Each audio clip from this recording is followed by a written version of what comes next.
它是薄扶轮的通天响。活来活就是这种样子，这样转过来那个头是不是这个样子？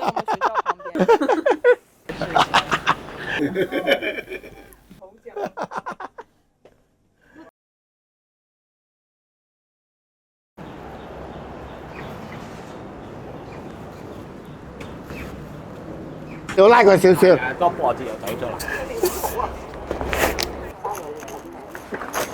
即係我哋每一年都有一次消防演習，政府組織嘅，我哋係義務嘅。但如果唔係一開幕，連路都冇嘅。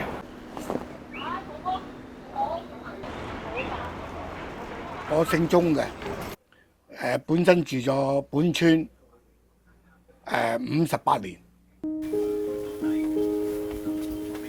這個點我接手咧就30年，地下做商店，樓上做住嘅。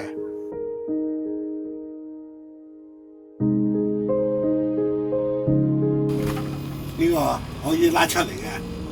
呢度咧就係電腦房。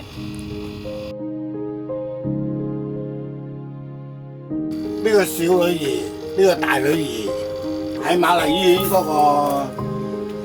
個餐廳嗰度食嘢嘅。2017年嘅，我哋呢條村20多人一齊去泰國。呢個一次，呢度係又一次。你而家打開道門，有朋友行過可以嗨打招呼啦。人情味濃啊！咁噶啦，咁啊，仲想點啊？慳皮皮，都唔慳皮㗎，買你條魚。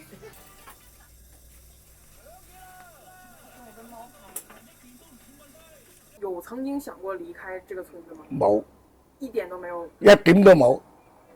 政府如果叫我住樓，我都唔中意。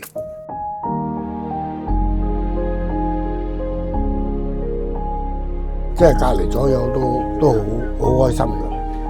即係我哋如果住樓咧就冇咁方便，因為咧佢一翻到嚟咧就個閂埋道門。你哋住樓都知㗎啦，隔離左右叫咩名都不知道。我哋隔離左右什麼都知道。每一年一次嘅舞火龍。個意思就係家家戶戶平平安安，大家高高興興聚埋一齊。即係如果係出邊咧，就叫做國泰民安啦。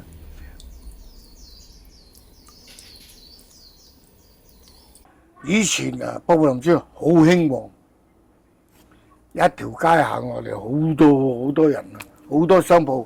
而家多數住老人家多。